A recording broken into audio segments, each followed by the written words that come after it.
Hello అందరికీ, అందరూ ఎలా ఉన్నారు?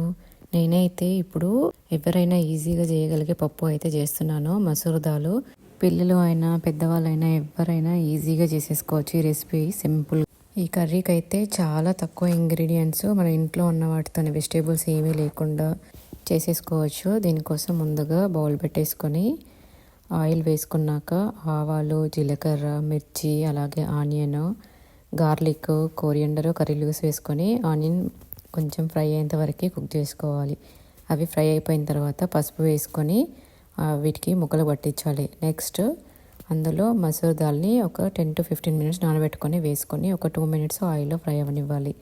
అది ఫ్రై అయిపోయిన తర్వాత టేస్ట్కి సరిపడినంత సాల్ట్, చిల్లీ పౌడర్ వేసేసుకొని మిక్స్ చేసుకొని వాటర్ అయితే యాడ్ చేసుకోవాలి. ఒక 1 glass వరకు అయితే వాటర్ యాడ్ చేస్తుంది. స్టవ్ని లో ఫ్లేమ్లో పెట్టేసుకొని వాటర్ ఏమీ లేకుండా అయ్యేంత వరకు పప్పుని అయితే కుక్ చేసుకోవాలి. అంతే, యమ్మీ యమ్మీ పప్పు అయితే రెడీ అయిపోయింది.